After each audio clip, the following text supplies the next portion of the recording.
pour acclamer et écouter la bonne nouvelle du salut.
Soit avec vous. Et avec mon esprit. Bonne nouvelle de Jésus-Christ selon saint Matthieu. Gloire à toi, Seigneur. Matthieu chapitre 25, le verset 14 à 30, veuillez vous asseoir.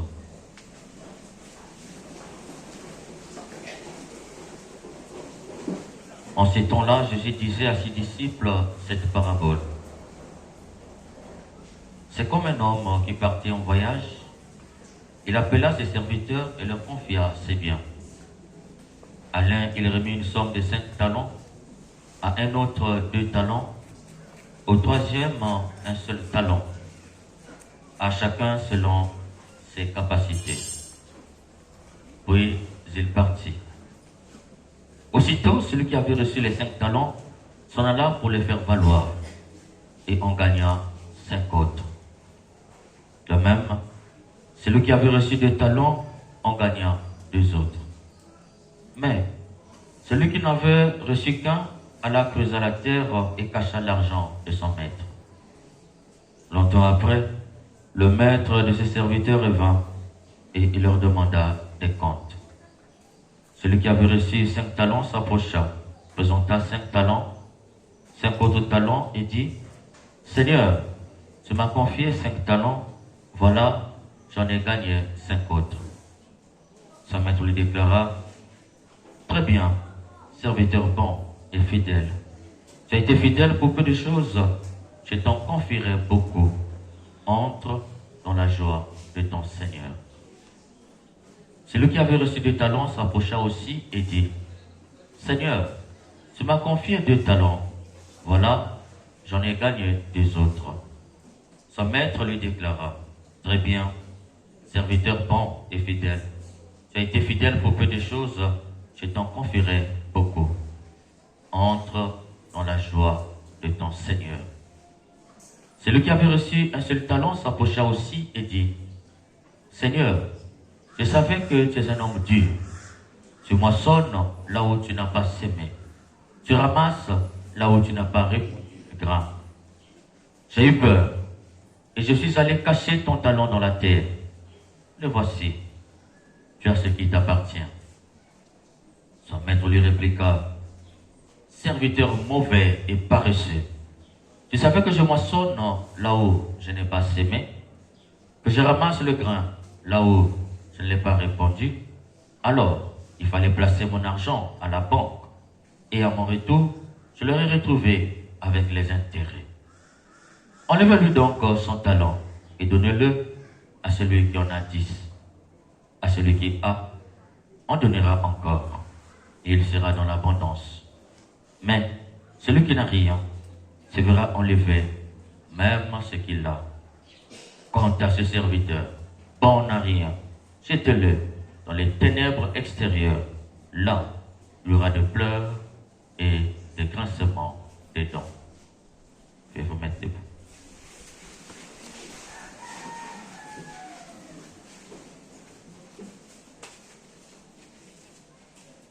Acclamons la parole de Dieu. Louange à toi, Seigneur Jésus.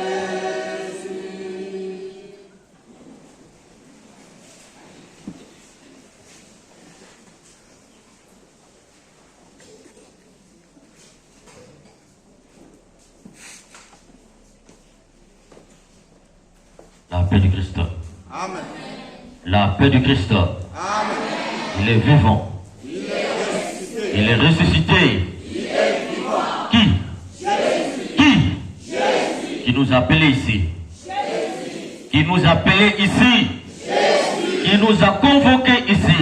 Jésus. Qui est notre Seigneur? Jésus. Si Jésus est ton Seigneur, acclame très fort pour Jésus.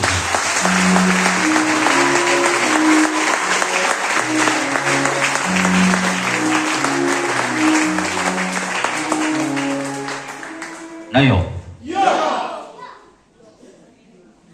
Alors dis à ton voisin bonjour. Dis à ton voisin de gauche comme de droite, comment vas-tu? Il faut répondre, il ne faut pas seulement poser la question. Dis-lui comment tu te sens. Dis à ton voisin comment tu te sens ce matin. Non, j'ai dit à ton voisin de te répondre parce que tu lui as posé la question, il n'a pas répondu. Réponds à la question. Pose-lui la question, est-ce que tu as mangé hier soir? Il doit te dire s'il a mangé hier soir. Dis à ton voisin que j'ai mangé ou je n'ai pas mangé. N'aie pas honte, parce qu'après il va te dire, viens avec moi à midi, on ira manger à la maison.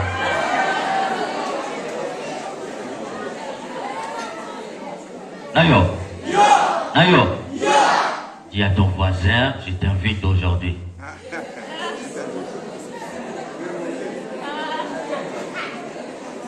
Nayo. Donc on t'a invité, il faut partir après la messe chez ton voisin. Il faut aller manger aujourd'hui chez ton voisin.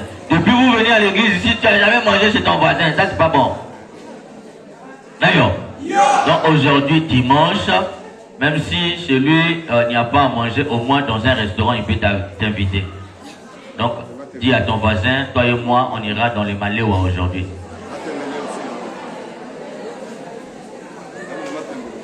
Nayo. Alors maintenant, on passe aux choses sérieuses. Dis à ton voisin, donne-moi ton intention, je vais prier pour toi. Dis à ton voisin. Maintenant, tu vas donner ton voisin. Donne l'intention à ton voisin, il va prier pour toi. Aujourd'hui, Dieu va t'exaucer par la prière de ton voisin. Alors, donne-lui l'intention.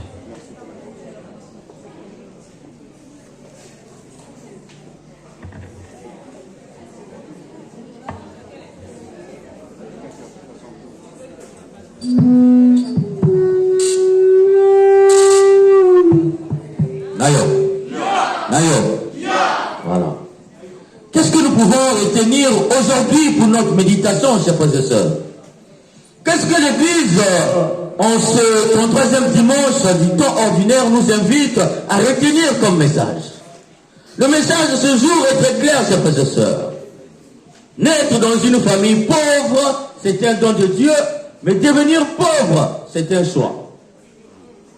Donc dis à ton voisin, naître dans une famille pauvre est un don de Dieu. Naître dans une famille pauvre est un don de Dieu. Mais devenir pauvre, c'est ton choix. Voilà. Tout ce que je peux dire ici, tu peux oublier, mais cette phrase ne l'oublie pas. Naître dans une famille pauvre, c'est un don de Dieu. Mais devenir pauvre, c'est un choix. Que la pauvreté de tes parents ne soit pas ta pauvreté. Dis non à cette pauvreté. Donc dis à ton voisin, ne deviens pas pauvre comme ton père. Si papa il est pauvre, moi je ne serai pas pauvre. Parce que je suis enfant de Dieu. Et Dieu me dit aujourd'hui que devenir pauvre, même si je suis né dans une famille pauvre, C'est mon choix et non le choix de Dieu. Parce que Dieu ne veut aucun pauvre. Dieu, notre Dieu, c'est le Dieu de la richesse. L'or et l'argent appartiennent à qui? À Dieu. Si notre Dieu a l'or et a l'argent, est-ce que c'est pour son bien à lui? C'est pour qui il a l'or et l'argent? Pour nous, ses enfants, oui ou non? Oui. Alors pourquoi toi qui es enfant de Dieu, tu n'as pas l'or et tu n'as pas l'argent? À qui tu crois? Qui est ton père? Vous voyez, chers frères et sœurs, ça se fait dans notre pays ou ailleurs. Un enfant d'un président de la République, est-ce qu'on a besoin de nous expliquer qu'il est déjà riche? Si tu es ami à un enfant d'un président de la République, est-ce que même toi, ton ami, déjà, on ne va pas te soupçonner d'être riche? Du simple fait que tu es ami à un enfant d'un chef d'État, toi qui es son ami, on te soupçonne déjà d'être riche. La richesse d'un enfant d'un chef d'État contamine même ses amis. Cela veut dire quoi, chers frères et sœurs? Que si Dieu est le riche par excellence, notre richesse doit découler de lui. Et même nos amis doivent être influencés par la richesse de qui? Mais la richesse de notre Père. Donc, naître dans une famille pauvre, c'est un don de Dieu. Pourquoi, chers frères et sœurs? Pourquoi c'est un don de Dieu? Pourquoi Dieu te place dans une famille pauvre? Ce n'est pas son projet pour que tu demeures pauvre. Dieu te place dans une famille pauvre pour que par toi, cette famille pauvre devienne riche.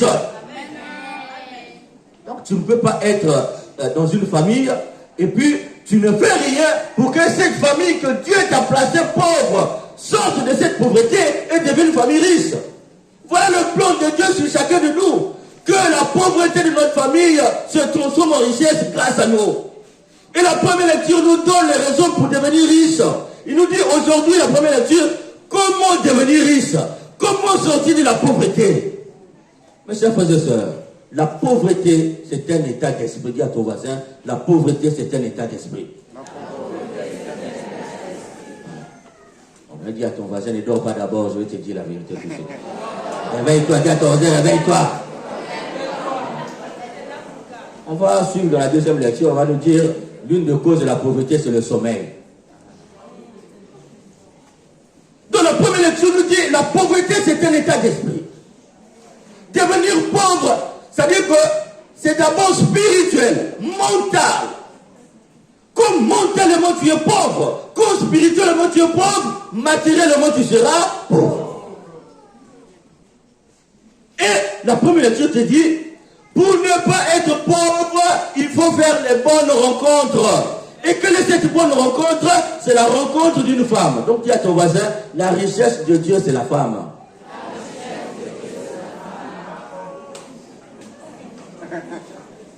La première lecture nous dit, le temps sacré, le livre de la sagesse nous dit, une femme bonne fait quoi?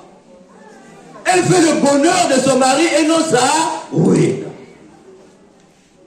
Cela veut dire quoi, chers frères et sœurs? L'homme ne peut devenir riche qu'en rencontrant une bonne femme qui fait son bonheur et non sa ruine. L'avenir de l'homme appartient à qui? À la femme. Dis à ton voisin, l'avenir de l'humanité appartient aux femmes. Peut-être que vous ne comprenez pas bien ce que l'auteur sacré nous dit là-bas. En fait, il nous dit quoi? Dieu, quand il a créé l'homme, dans le jardin d'Éden, il avait constaté que l'homme était triste. La tristesse est le signe de la pauvreté. Et la pauvreté s'exprime par la tristesse. Et Dieu avait compris que cet homme, il était pauvre parce qu'il était triste. Et qu'est-ce que Dieu a fait? Il a créé un être semblable à lui. Il lui a donné cet être-là. Et on nous dit dès lors que l'homme avait cet être, qu'est-ce qu'il a dit? Enfin, voici l'os de mes os, la chair de ma chair. Ça veut dire qu'enfin l'homme était dans le bonheur. Donc cela veut dire quoi? Le bonheur de l'homme appartient à qui? À la femme. Qui fait le bonheur de l'homme? C'est la femme. Et encore, en hébreu, on dit Ish, c'est l'homme, et la femme, c'est Isha. Quand Dieu a créé Isha pour Ish, quelle était l'intention de Dieu? Il a donné à l'homme une conseillère. Donc dis à ton voisin, la femme, c'est la conseillère de l'homme. Donc un homme pour devenir riche, il a besoin de qui? Il a besoin d'une femme pour lui donner les bons conseils. C'est pourquoi l'auteur sacré de la première lecture nous dit, cette femme fait le bonheur de son mari et non sa ruine. Comment faire la ruine d'un homme? C'est parce que tu donnes le mauvais conseil à ton mari. Est-ce qu'aujourd'hui, grâce à toi, un homme peut devenir riche? Il y a des femmes, dès lors que tu les rencontres, tu as rencontré la poisse. Des femmes qui font la ruine de leur mari, ce sont des femmes maudites. Dis à ton voisin, ne sois pas une femme poisseuse. Il y a des femmes, dès lors que tu la rencontres, ton projet de commerce tombe. Il y a des hommes qui sont tombés dans le commerce grâce à qui? Parce qu'il y a des femmes, et l'auteur sacré dit là-bas, c'est des femmes qui ne craignent pas Dieu. Ça veut dire quoi? Ça veut dire que dans sa tête, il n'y a pas le cerveau, mais c'est la pâte d'arachide qui est dedans. Et ces femmes-là, quelle est leur fonction? C'est-à-dire qu'elles viennent rencontrer un homme qui vont, au lieu de l'aider à ce qu'il devienne davantage riche, mais cette femme vient pour ruiner cet homme. Donc, on va commencer à demander les messes de 1 million les brésiliennes. Après, on va demander les chaussures. Donc, il y a des femmes, dès lors que le mari lui donne l'argent de la popote, incapables de joindre le deux bouts du mois avec. Mais cet homme-là vit dans les calculs. Quand cet homme te donne l'argent, est-ce que tu as conscience que c'est le bénéfice? Et quand on te donne cet argent de popote, tu dis, oh, comme c'est un commerçant, c'est sûr qu'il en a encore. Et il y a des femmes inconscientes qui pensent que les hommes ne sont jamais pauvres. Même si cet homme lui dit, je n'ai pas d'argent, elle ne va jamais croire, tu as l'argent. C'est des gens, des femmes poisseuses, tu l'as rencontré, c'est fini pour toi. Ça dit que là où elle va t'enterrer pour venir te ressusciter, là-bas, il faut les caterpillars. Ces genres de femmes-là ne sont pas sérieuses ni aujourd'hui, ni demain. Voilà pourquoi l'auteur sacré nous dit, ces femmes qui font la ruine des hommes, bien ton voisin, ne sont pas la ruine des hommes. On te donne l'argent de la popote. Tu te plains, on te donne l'argent de la popote. Mais l'argent de la popote, ce n'est pas seulement pour faire le marché avec. Et l'auteur sacré nous dit quoi? Ça dit que si tu lis bien la parole de Dieu, te dit, elle sait gérer les dépenses. Ça dit qu'elle n'utilise pas l'argent pour des dépenses qui dépassent. Mais elle essaie de payer des choses simples pour économiser. Donc cette femme-là économise. Il y avait un temps ici, authentique, ce que je vous dis. Cet homme-là, j'ai peut-être déjà raconté une fois cette histoire, mais je reviens encore là-dessus parce que c'est très important. Son mari était un ivrogne, un inconscient, un insoucieux, un incervelé, un homme promu à la misère et à la damnation. À telle enseigne que même les membres de sa famille l'avaient négligé. On pouvait dire, rien de bon ne peut sortir de ce monsieur-là. C'est-à-dire que quand il reçoit son salaire, avant d'arriver à la maison, 75% de l'argent déjà resté en route. Mais cet homme avait une femme. Et chaque fois qu'il rentrait à la maison ivre, que faisait la femme? La femme volait l'argent de cet homme-là. Donc dis à ton voisin, voler l'argent d'un inconscient, ce n'est pas un péché. Dis encore.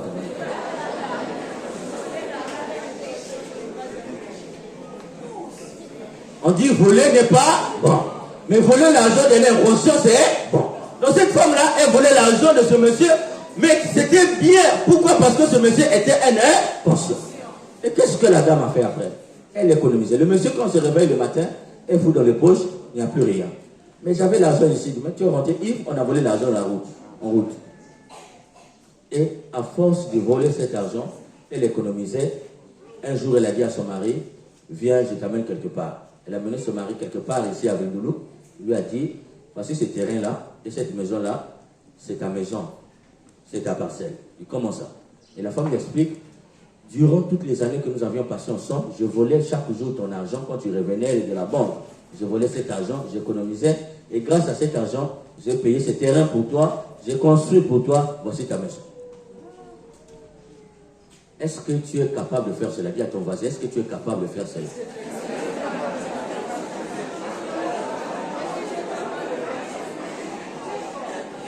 Parce qu'il y a des femmes qui n'ont aucune vision. Il y a des femmes sans vision dans la vie. C'est-à-dire ces femmes-là, quand elles finissent de ruiner les hommes, elles se cherchent ailleurs. Maintenant, quand tu n'as plus rien, elles quittent. Ils disent non, moi, je n'étais pas venu ici pour la pauvreté. C'est des femmes sans vision. Voici une femme avec une vision.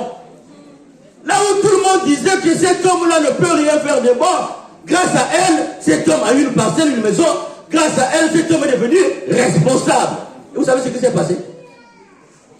Dès ce jour-là, cet homme-là s'est converti. Dès ce jour-là, cet homme a dit stop à la vie de l'inconscience. Dès ce jour-là, cet homme est devenu responsable. Et il a promis le mariage à sa femme, il a réalisé ce mariage-là. Le mariage à la fois il a doté, à la fois à la mairie et à l'église. Cet homme a eu le baptême, il est devenu chrétien. Malheureusement, il n'a pas vécu longtemps, il est décédé. Mais la femme qui avait construit cette maison, quand il y a eu des problèmes, qu'est-ce qui s'est passé? Les gens de la famille qui savaient que cette femme était une bonne femme, ont dit quoi? Que personne ne touche la parcelle. Vous laissez la maison à cette veuve. Et la veuve vit jusqu'aujourd'hui là-bas avec ses enfants. Bon, maintenant toi, si tu n'as rien fait dans la vie de cet homme et qu'on te chasse, est-ce qu'on a mal fait? Mais vous pleurez aujourd'hui. Moi j'ai laissé, mon mari m'a laissé avec des enfants, m'a chassé. Mais tu n'as rien fait dans sa vie. Et d'ailleurs, quand il travaillait, c'était la femme méchante. On a entendu la première lecture. Cette femme-là donne aux pauvres. On nous dit, la femme qui craint le Seigneur partage aux pauvres. Mais toi, dès lors que le monsieur travaillait, son argent, c'était ton argent à toi et à ta famille. Tu l'avais coupé du reste de sa famille. Cet homme-là n'avait plus de famille. Mais les gens qui regardaient, on se dit, attends, quand il va mourir, tu vas voir. Et quand il est décédé, tu penses qu'on va te laisser? Non. Toi qui étais capable de donner même la nourriture aux membres de famille de ton mari. Parce qu'il y a des femmes, dès lors que son mari travaille, cet argent, c'est pour elle et le membre de sa famille. Quand les beaux-parents arrivent là-bas, elle n'est pas contente. Mais elle, l'argent du monsieur, c'est pour elle et le membre de sa famille. Mais si tu es dans cette union-là, sache que le jour de le mort de ton mari, si cela arrive un jour, on va te chasser. Voilà l'importance d'une femme qui fait le bonheur de son mari. Nous dit la première lecture. Elle n'est pas là pour que se constitue en ruine financière et même spirituelle pour son mari. Est-ce qu'aujourd'hui, toi, tu peux te dire, je suis une femme capable de rendre un homme riche? Pose comme ça ta question. Es-tu capable de rendre un homme riche?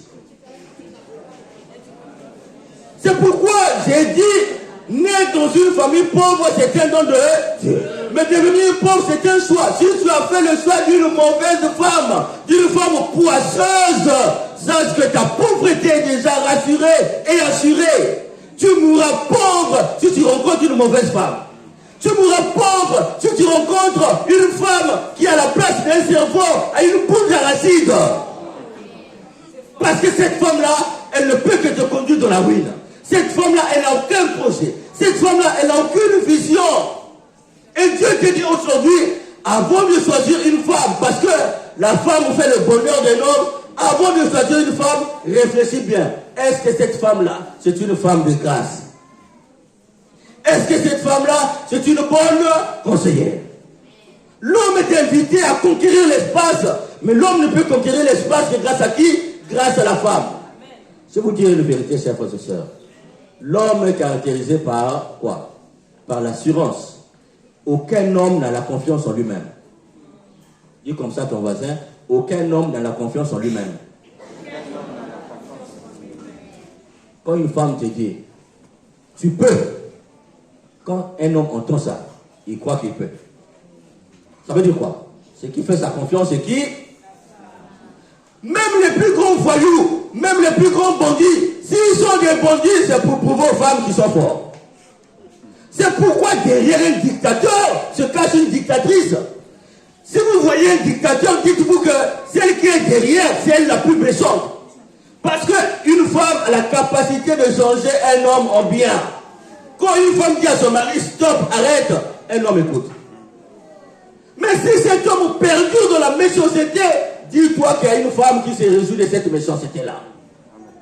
Dans le bonheur de l'homme, c'est la femme. Et donc, pour que l'homme ait la confiance d'aller affronter la vie, il faut faire la rencontre d'une bonne femme qui t'encourage à affronter la vie. qui te dit vas-y, qui te soutient, qui croit en toi, qui te pousse. Voilà une bonne femme. Mais si tu rencontres une Mouchanjing, c'est-à-dire que les femmes qui jouent le jeu des dames, donc elles poussent ici, elles poussent là, c'est-à-dire qu'elle est un homme qui va au marché et là elle va seulement pour récupérer les habits. Il y a un autre qui vend les portables et là elle va pour récupérer les portables. Il y a un autre qui est beau, là c'est pour les sorties. Et il y a un autre qui est un vieux routier qui est déjà mort là-bas et c'est là où elle veut avoir l'héritage. Si tu rencontres ces femmes Mouchanjing, tu es foutu. Parce qu'elle n'a aucun projet, elle c'est une joueuse de dames. Elle s'est placée les pions. Et vous allez rencontrer beaucoup de ces femmes-là dans nos chemins. Si tu rencontres une telle femme Mouchanjing, passe ton chemin, dis à ton voisin, passe ton chemin si tu rencontres une femme Mouchanjing. Abat les femmes joueuses de dames, dis à ton voisin, abat les femmes joueuses de dames. Vous êtes une valeur. Et si notre pays est pauvre, si notre continent est pauvre, si nos familles sont pauvres, la première cause, ce sont les femmes. Et Dieu va vous demander les comptes.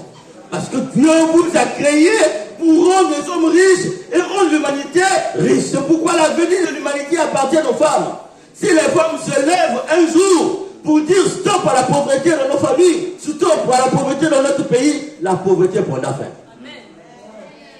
Parce que cette femme-là, elle est capable de te dire non. Au lieu de payer cette chemise de 5 000, paye une chemise de 500. Quand nous fûmes étudiants, on avait les mêmes bourses avec les autres. Mais il y en a qui nous traitaient des pratiquants des loges. Et pourtant, on nous donnait la même bourse. Vous savez pourquoi? Nous, on avait compris. Ça, c'est un exemple que je vous donne. On avait compris une chose. Quand on reçoit notre bourse, qu'est-ce qu'on faisait?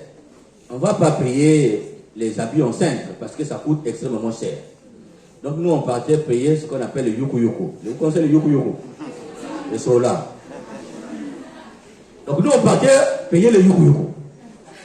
Et tu payes une chemise yuku-yuku, c'est 500. C'est gros, vous voyez, non? Mais tu payes la chemise yuku-yuku 500, tu vas voir un couturier dans le quartier. On en avait de bons. Et lui, il réduit la chemise yuku-yuku. On appelle ça comment? En cintré. Et puis, donc lui, il va te prendre 500. Cela te fait combien? Dans les quartiers, il y a toujours des pressings de 300 francs. Vous connaissez ça, non? Donc, chemise, si tu fais passer chez les gars du pressing du quartier, hein, lui, il te prend 300. Ça te fait combien? Donc, le lundi, à la fac, quand tu mets ta chemise, quand tu arrives là-bas, et ils pensent que tu as payé ça au centre. Mais tu as payé ça dans yuku-yuku. Et lui qui a payé une chemise dans les centres, et toi qui as payé dans le yuku-yuku, quand tu déposes ça sur toi, tu es comme un chef d'État. Et lui te dit, ce gars-là, c'est sûr qu'il est dans les pratiques. La pauvreté, c'est d'abord un état d'esprit. Si tu n'es pas intelligent, tu vas être pauvre. Et eux, chers amis, ils avaient ces bourses-là. Avant le 3e mois, ils n'avaient plus rien. Avec cet argent de la bourse-là, il y a des gens qui ont payé les terrains. Mais il y a d'autres qui n'ont rien fait avec l'argent de la bourse. Pourquoi? Mais parce qu'ils n'avaient aucune vision. Pour eux, l'argent là, chaque 3 mois, ils vont l'avoir. Et après 3 ans, ça passe vite. Ils ont encore cet argent. Et aujourd'hui, ils pleurent. Quand on était en master, la bourse, c'était 214 750. Bon, ceux qui partent aujourd'hui, vous n'aurez plus cette chance. Mais nous, au moins, on a connu ça. Donc, en master, on avait 214 750. Si tu économises pendant une année, cela te fait combien déjà? Tu étudies en master, tu es encore chez tes parents, tu manges là-bas et parfois ton père ne sait même pas que tu es boursier, il te donne encore l'argent du transport. Et la bourse, qu'est-ce que tu fais avec? Mais il y a des gens, ils escroquent les parents, on leur envoie de l'argent pour le transport, pour la vie échelotine. Ils ont la bourse 214 750, ils ne font rien avec, ils investissent que dans les choses de la terre. Suivez mon regard. Mais les choses de la terre là te consument. Donc la pauvreté qu'on nous dit aujourd'hui, c'est d'abord l'état d'esprit. C'est pourquoi dans la 2e lecture, Saint Paul nous dit quoi? Nous ne devons pas rester dans le sommeil, mais nous devons être vigilants. Pourquoi? Parce que nous savons que le Seigneur arrive comme un voleur. Cela veut dire quoi, chers frères et sœurs? Un autre état d'esprit, une autre cause de la pauvreté, c'est le sommeil. Dis à ton voisin, le sommeil donne la pauvreté. Qu'est-ce qu'on veut te dire dans la deuxième lecture? Tant que tu n'as pas encore eu ce que tu cherches, ne dors pas. Dis à ton voisin, si tu n'as pas encore eu, ne dors pas. Il y a des gens, ils n'ont pas encore réussi, mais quand ils commencent à dormir, jusqu'à 10 heures, ils dorment. Il y a des gens, ils n'ont pas l'argent, mais ils ont un sommeil paisible, un sommeil tranquille. Mais toi, tu vas mourir pauvre. Il faut être dérangé tant que tu n'as pas encore eu ce que tu cherches. Dis à ton voisin, sois dérangé. Il faut s'effacer contre ton propre corps. Dis à ton corps, tant que je n'ai pas eu ce que je cherche, je te punis. Dieu punit. Et cette révolte-là va te pousser à se lever tôt pour aller te chercher. C'est pourquoi celui qui s'en fout du sommeil, c'est celui qui s'engage. Quand tu es pauvre, engage-toi et pour t'engager, dors peu. Toi, tu veux aller travailler et tu arrives là où on donne le travail à 8 heures. Tu crois qu'on va te prendre? Donc, ici, on s'adresse aux hommes. Vous qui voulez vous chercher, vous prenez votre nuit à dormir tranquillement à côté de vos femmes et vous vous réveillez à 10 heures. Vous n'allez même pas avoir intérêt. On dit la vie appartient à ceux qui se lèvent tôt. Lève-toi le matin, va te chercher. Va chercher une place sous le soleil. Engage-toi sur quelque chose. Fais quelque chose. Ose partir tôt. Parce que qui part tôt de chez lui trouvera un homme sur son chemin. Les gens sont là pour nous donner du travail, mais ils ont besoin d'abord de notre volonté. Si on sent que tu as la volonté, tu te lèves tôt, tu trouveras ce que tu cherches. C'est pourquoi Saint Paul te dit, ah, ton sommeil qui donne la pauvreté. Il y a des sommeils qui donnent la pauvreté, des sommeils paisibles lorsque tu n'as rien. Le royaume de cieux, Jésus arrive. Il nous dit, mais Jésus doit venir nous trouver dans le travail. Il y a des gens, tu le vois, quand ils sont en Europe maintenant, ils vous envoient de l'argent ici. Mon frère, il est en Europe. Mais vous savez que votre frère ne dort que 3 heures, 4 heures. Il travaille le matin, il travaille le soir. Il se repose un peu. Parfois, c'est au travail qu'il dort. Parfois, il n'a même pas le temps pour voir sa femme et ses enfants. Pourquoi il le fait? Parce qu'il doit jeûner les 2 bouts du mois. Parce qu'il pense à la famille qui est restée au pays. Maintenant, toi qui es dans ton pays, est-ce que tu ne peux pas adopter les mêmes attitudes que ton frère qui est en Europe?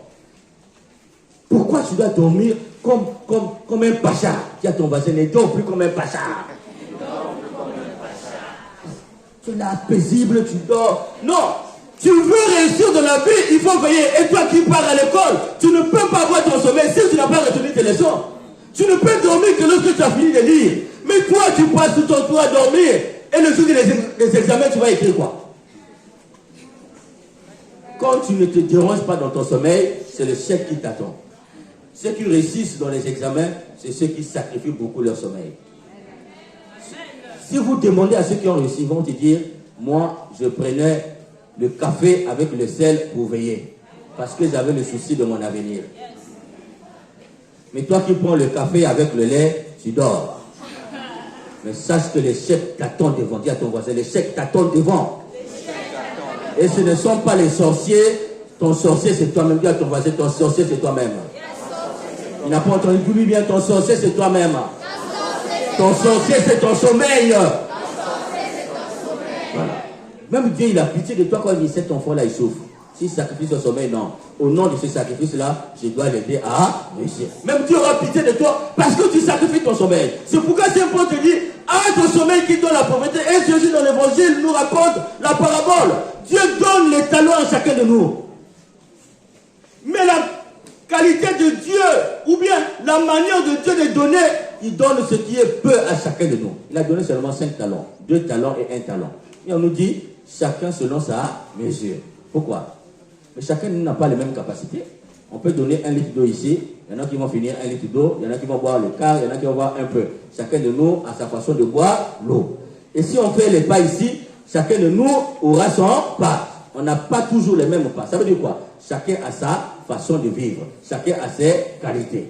Et Dieu donne en fonction de ta qualité. Mais le premier, il a eu la chance, il a reçu 5, il est allé fructifier. Le deuxième, pareil. Mais le troisième, qui est le chemin qui nous amène à la parabole, cet homme, il a dit quoi? J'ai eu peur, je suis allé cacher ton talent. On a dit quoi à la fin? Serviteur paresseux. Dis à ton voisin, la paresse est satanique. Donc la troisième cause de la pauvreté, c'est la paresse. Pourquoi nous sommes paresseux? Parce que nous avons peur de prendre les risques. Dieu te donne ce qui est peu, il te dit, sois confiant, sois courageux, n'aie pas peur. Ne sois pas paresseux et ne te compare pas ta vie avec celle des autres. C'est pas parce qu'il a eu 5 talents que moi j'ai eu un talent que je ne peux pas les dépasser. Je peux commencer avec un talent et je peux dépasser celui qui a eu 5 talents. C'est pourquoi je donne cette parabole pour te dire, attention, tu peux devenir riche que si et seulement si tu enlèves de ton corps l'esprit de paresse et que tu t'engages avec courage héroïque. Mais qu'est-ce que nous faisons aujourd'hui? Nous avons peur de prendre les risques. Quand on rencontre des jeunes, 40 ans, 45 ans, il a toujours peur de quitter la famille et la maison parentale.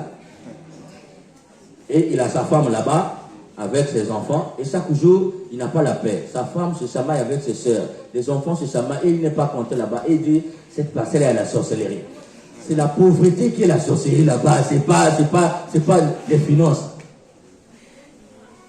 C'est pas mystique, c'est la pauvreté. Parce que tu ne peux pas épouser une femme. On te dit, Jésus dit quoi? L'homme quittera ses parents et s'attachera à ça, et les deux formeront une seule chair. Mais toi, tu as peur de quitter tes parents, tu as peur de quitter ta sécurité familiale, et tu veux épouser ta femme dans la famille.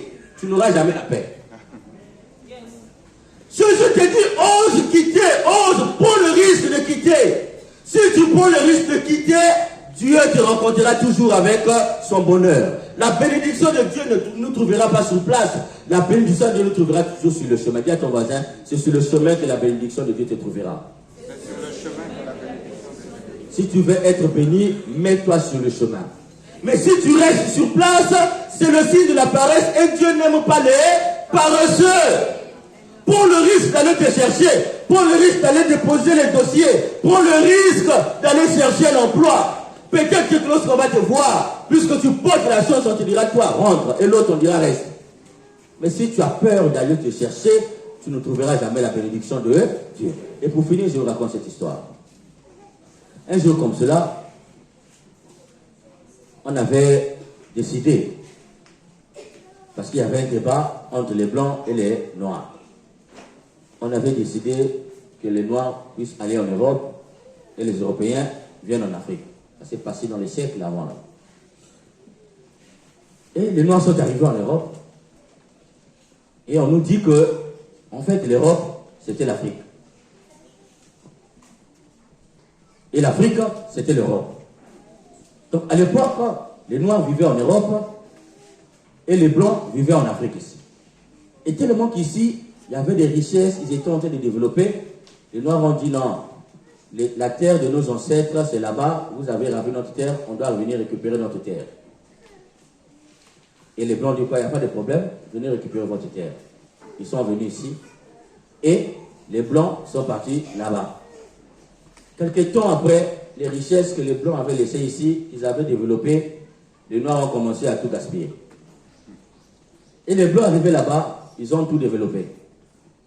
Et aujourd'hui, on nous dit, les mêmes noirs, qui voulaient venir ici parce qu'ici était bon, c'est eux qui meurent dans l'océan pour aller rejoindre encore l'Europe. Ça veut dire quoi? Tu peux être où il y a l'argent, mais tu meurs pauvre. Tu peux envier aller là-bas, croyant que là-bas il y a l'argent, tu arrives là-bas, mais si ton état d'esprit n'est pas transformé, tu arrives là-bas, tu meurs aussi pauvre. C'est pourquoi cette histoire est très importante. Cette femme-là, elle avait fait un rêve. Quand elle pensait à tout ça, elle a fait un rêve. Elle arrive quelque part et voit une maison, on écrit, venez acheter le bonheur gratuitement. Elle dit, comment ça? On vend le bonheur ici. Elle rentre dans la boutique, elle demande, vous vendez le bonheur ici? Elle dit, oui, ici on vend le bonheur. Elle dit, comment ça? Quel type de bonheur vendez ici? Elle dit, ici il y a la paix, ici il y a la joie, ici il y a le bonheur, ici il y a la santé, ici il y a la prospérité, il y a toutes bonnes choses ici. Elle dit, ah bon? Moi je cherche la paix. Est-ce que je peux avoir la paix? Elle dit, oui. C'est combien? Il dit, non. Ici, tu fais seulement passer ta commande, on te donne d'abord, et quand tu vas te rendre compte que c'est vraiment la paix que tu cherchais, que tu as, tu peux maintenant payer. Il dit, ah bon? Donc, je peux avoir un conteneur de la paix. Donc, on prend sa commande, un conteneur de la paix, et puis il dit, non, je prends seulement pour moi-même, les voisins là, ils sont des gens de la haine, ils vont vouloir m'envier. Donc, est-ce qu'on va avoir un autre conteneur pour les voisins? On dit, il n'y a pas de problème. Il dit, bon, j'ai aussi besoin d'un conteneur de la prospérité. On lui donne un conteneur de la prospérité. De la joie, on lui donne tout ça. Et puis il dit, voilà, est-ce que vous pouvez me livrer la commande maintenant? Il dit, il n'y a pas de problème, la commande arrive. Et quand la commande arrive, c'est un tas de terre. On dit, voilà la terre qui est là. Cette terre-là contient des graines. Ce que tu cherches là, la paix, la prospérité, le bonheur, c'est dans cette terre-là. On te donne ça, va planter, arrose des herbes, tu verras que cet arbre-là va pousser, et l'arbre qui va pousser te donnera la paix, la joie, le bonheur, la prospérité et la santé.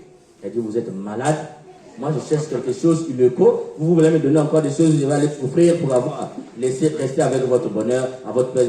Je ne viendrai plus jamais ici. Et quand elle se réveille, elle va le prêtre, il dit, mais il fallait prendre, il dit trop tard. Elle cherche encore à rêver pour prendre jusqu'aujourd'hui, elle rêve, elle ne trouve pas encore ce rêve-là pour continuer ses rêves. Cela veut dire quoi, chers frères et sœurs?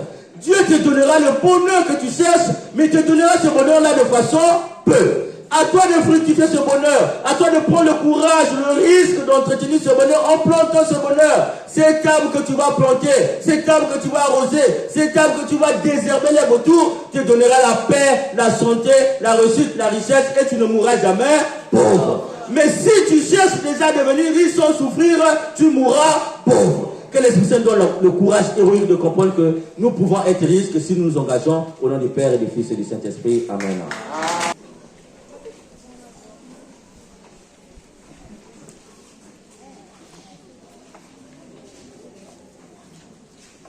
Si tu as compris que Dieu te veut riche, mets-toi debout pour professer ta foi en Dieu qui est Père, Fils et Esprit Saint.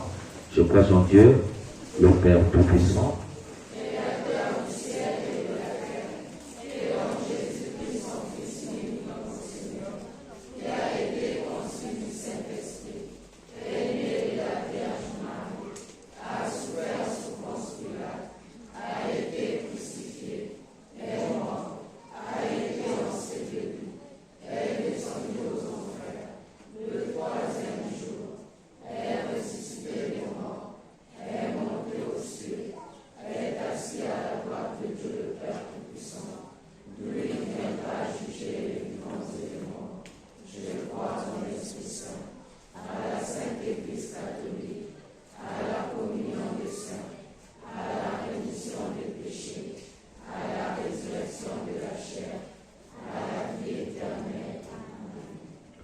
Et maintenant, frères et sœurs bien-aimés, ouvrons nos cœurs à toutes les souffrances et à tous les besoins de nos frères et de nos sœurs les hommes.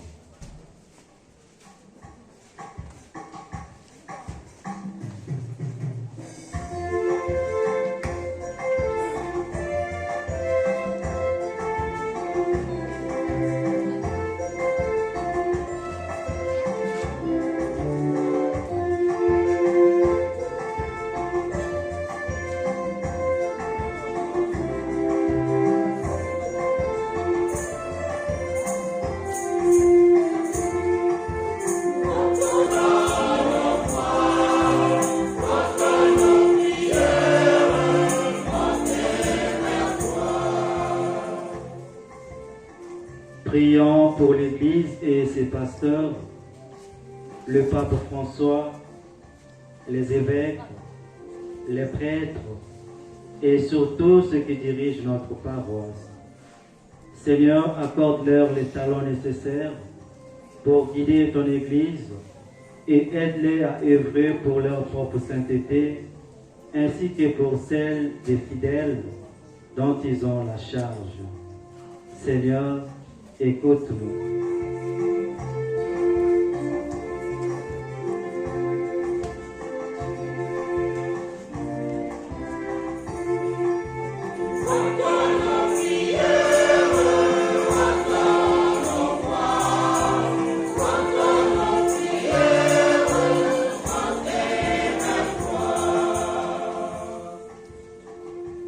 Prions pour nos dirigeants politiques et tous leurs collaborateurs. Seigneur, accorde-leur la grâce de reconnaître que leur savoir-faire est un don que tu leur as fait, afin qu'ils mettent ces compétences au service de leur concitoyens. Seigneur, exauce-nous.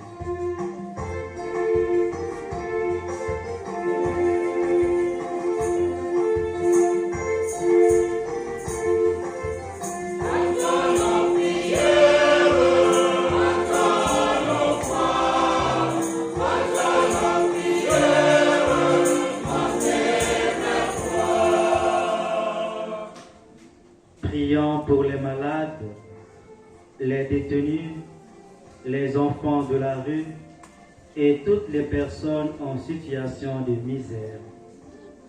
Seigneur, aide-les à prendre conscience que même dans leur situation difficile, ils ont des talents à développer pour leur propre épanouissement et pour contribuer aux besoins de leur entourage. Seigneur, exauce-nous.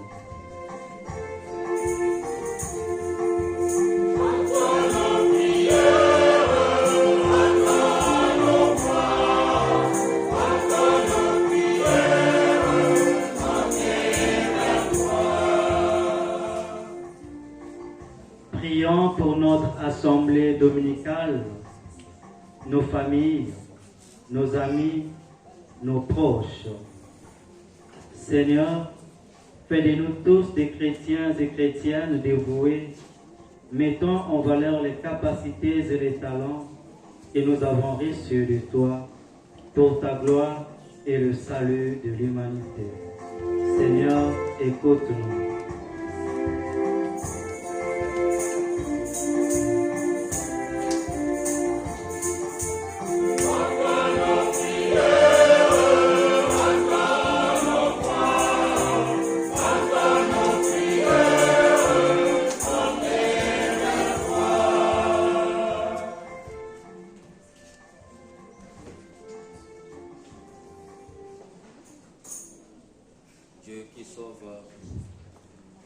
Dieu qui sauve tous les hommes et toutes les femmes, que ne veut en perdre aucun, écoute la prière de ton peuple et donne-lui la joie d'être exaucé par le Christ, notre Seigneur.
Priez, frères et sœurs, que mon sacrifice, qui est aussi le vôtre, soit agréable à Dieu, le Père Tout-Puissant. Vous allez répondre: que le Seigneur reçoive de vos mains ensemble ce sacrifice à la louange et à la gloire de son nom, pour notre bien et celui de toute l'Église.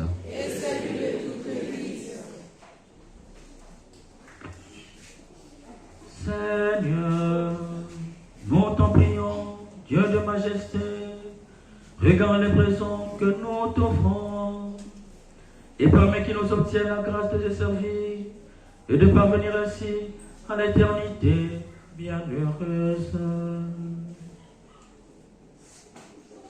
Par Jésus le Christ, notre Seigneur.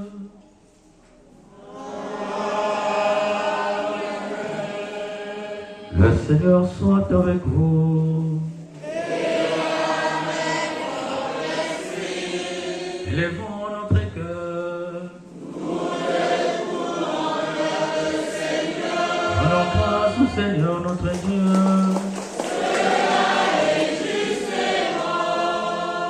Vraiment, il est juste et bon. Pour ta gloire et notre salut, de t'offrir notre action de grâce, toujours et en tout lieu. Seigneur, Père et très saint, Dieu éternel et tout-puissant, par le Christ, notre Seigneur, par sa naissance, il a renouvelé les conditions humaines destinées à vieillir. Par sa passion, il a effacé nos fautes. Par sa résurrection d'entre les morts, il a donné accès à la vie éternelle. Et par son ascension près de toi, notre Dieu, il a ouvert les portes du ciel. C'est pourquoi, avec la multitude des anges et des saints, nous chantons l'hymne de ta gloire, et sans fin, nous proclamons.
Toi qui es vraiment saint, toi qui es la source de toute sainteté, Dieu notre Père, nous voici rassemblés devant toi et dans la communion de toute l'Église. Nous célébrons le jour où le Christ est ressuscité d'entre les morts.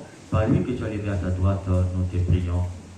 Sanctifie ces offrandes en répandant sur ton esprit, que devienne pour nous le corps et le sang de Jésus, le Christ, notre Seigneur. Au moment d'être livré, d'entrer librement dans sa passion, et puis le pain, il rendit grâce et le remplit et donna à ses disciples en disant: Prenez et mangez-en tous, ceci est mon corps livré pour vous.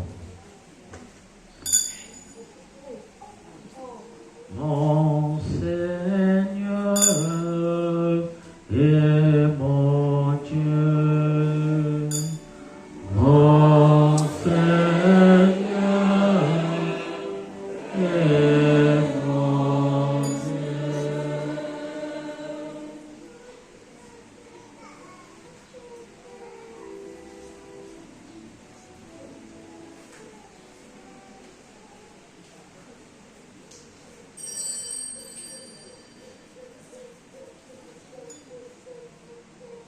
De même, après le repas, il prit la coupe de nouveau et rendit grâce et la donna à ses disciples en disant, prenez et buvez-en tous, car ceci est la coupe de mon sang, le sang de l'alliance nouvelle éternelle qui sera versé pour vous et pour la multitude en rémission des péchés. Vous ferez cela en mémoire de moi. Mon Seigneur et mon Dieu.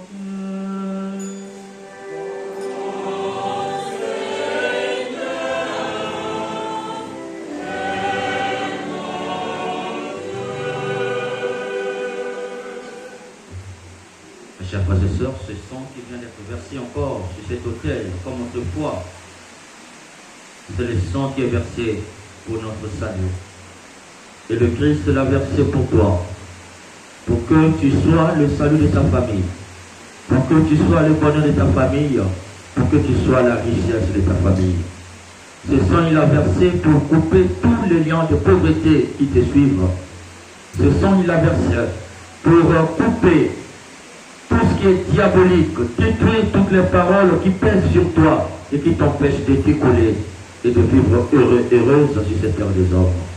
C'est pourquoi il est allé jusqu'à la croix pour verser ce sang qui vient de verser encore aujourd'hui pour te rappeler, tu es fait pour être dans la joie, tu es fait pour être dans le bonheur, tu n'es pas fait pour végéter dans la tristesse et dans la pauvreté, car tu fais partie d'une famille de Dieu, d'un Dieu si riche, d'un Dieu si excellent, d'un Dieu pourvoyeur de tout bien. Alors évoque ce sang du Christ pour qu'il tombe sur toi, qu'il détruise en toi tout ce qui t'empêche d'accéder à la richesse de ton Dieu. Pour qu'il détruise en toi toutes les paroles diaboliques, sataniques qui pèsent sur ta vie et qui t'empêchent de recueillir sur cette terre des hommes la richesse de ton Père. Invoque ce sang sur toi pour qu'il détruise les fruits de la sorcellerie, car la sorcellerie c'est la pauvreté. Tous les liens de sorcellerie dans ta famille qui vous font végéter dans la pauvreté, qui tuent les riches qui résistent, qui tuent les enfants qui peuvent aider la famille, que ce sont tombes sur votre famille pour détruire et réduire en rien tout ce que l'ennemi souhaite pour que toute la famille soit une famille misérable et vive dans la misère de ce monde. Si ce sang a versé ce sang, si le Christ a versé ce sang, c'est pour que nous soyons riches. J'invoque donc ce sang sur toi, pour que tu sors de cette pauvreté familiale. J'invoque ce sang sur toi, pour que tu rentres dans la richesse de ton Père. J'invoque ce sang pour toi, sur toi, pour que tu deviennes la richesse de ta famille. J'invoque ce sang sur toi, pour que tu deviennes la référence de l'excellence de ta famille. J'invoque le sang du Christ sur toi, pour que tu résistes dans tous tes projets. J'invoque ce sang du Christ sur toi, pour que tu t'engages et que dans ton engagement, que tu rencontres la bénédiction de Dieu sur ta route. J'invoque le sang du Christ sur toi, pour qu'il te fasse bousculer à l'intérieur de toi-même. Toi qui végètes dans un sommeil diabolique, un sommeil qui donne la pauvreté. Que le sang du Christ te fasse sortir de ce sommeil de pauvreté, pour que tu rentres enfin dans l'excellence. Que ce sang te fasse réveiller, car il a versé ce sang pour que tu te réveilles et qu'en cherchant que tu trouves. Alléluia, Alléluia, Egama Christ, Alléluia.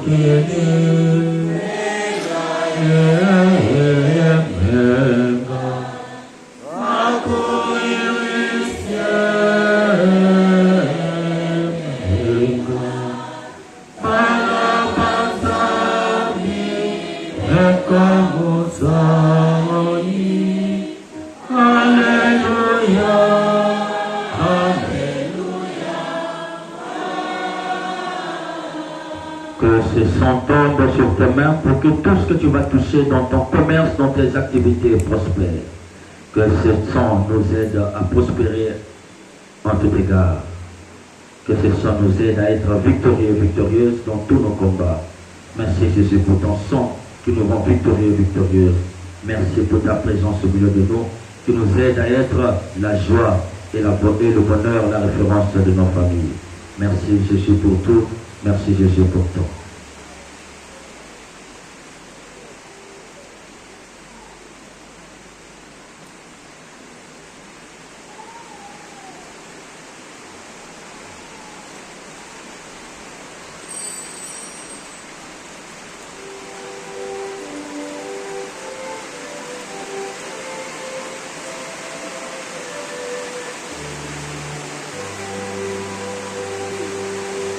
On se lève.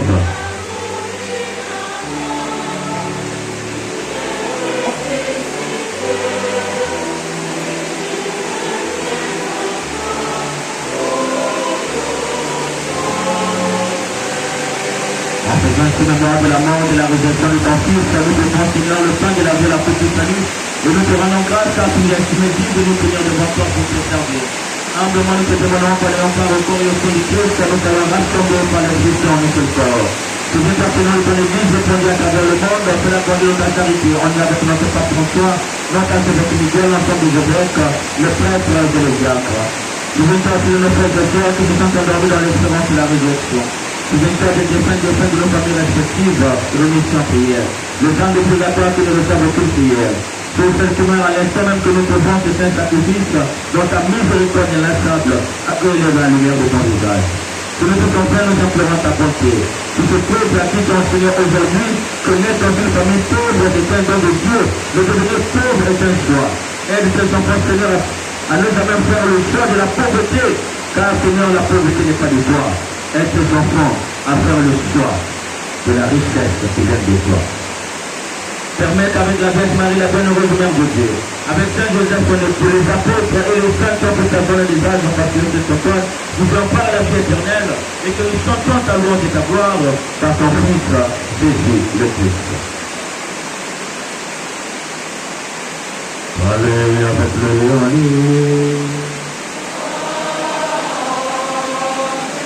À toi, Dieu le Père et Tout-Puissant, dans l'unité du Saint-Esprit.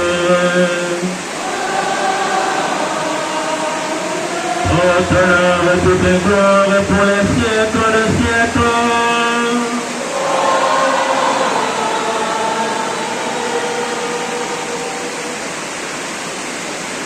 Mes chers amis, naître dans une famille pauvre est un don de Dieu. Et devenir pauvre est un choix. Et dans cette prière que nous allons dire tout à l'heure, Jésus nous dit, priez pour que Dieu vous donne le pain chaque jour. Et Dieu, son souhait est de nous donner chaque jour le pain quotidien. Faisons cette prière avec confiance. Cette prière qui nous aide à recevoir chaque jour le pain de Dieu. Ensemble, notre Père.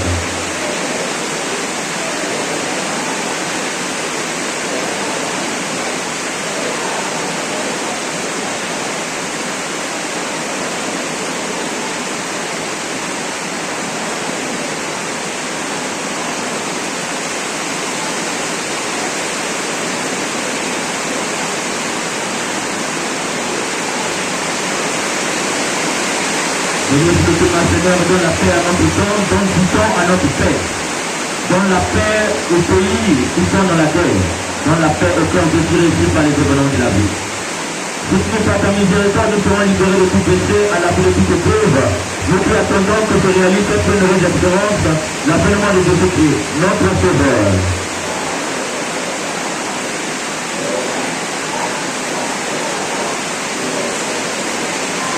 Seigneur, je te prie, tu as dit à tes apôtres, je vous laisse la paix, je vous donne ma paix. Ne regarde pas le péché, mais la paix de ton Église, pour que ta volonté s'accomplisse, dans l'utilité de cette paix, et conduis la famille parfaite, pour que Dieu règne pour le siècle des siècles. Que la paix du Seigneur soit toujours avec toi. Dans la salle de Christ, nous avons une paix qui rend les autres riches, la paix de Christ.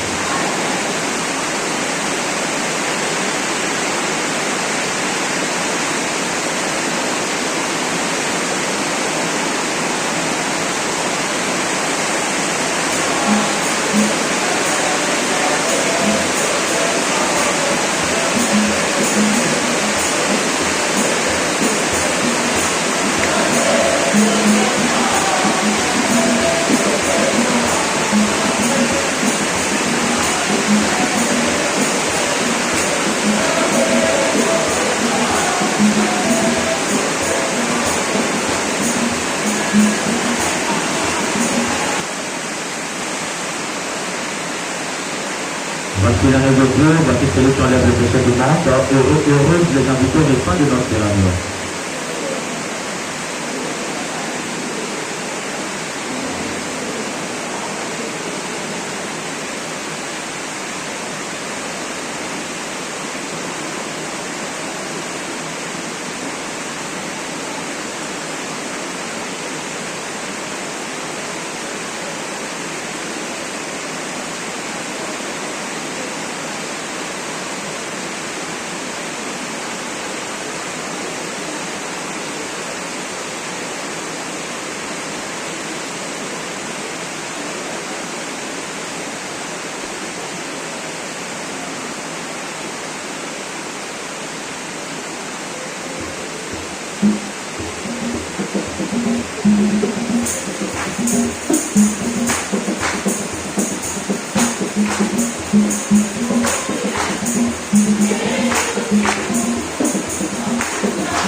Pour moi, il est bon de m'attacher à Dieu, de mettre mon espoir dans le Seigneur, mon Dieu. Oremus Dominus.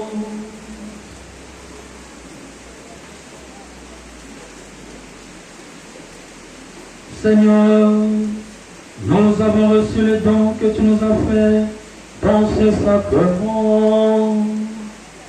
Et nous te supplions humblement. Ton Fils nous a demandé de les célébrer en mémoire de lui. Qu'il augmente en nous la charité. Nous te le demandons par Jésus le Christ, notre Seigneur.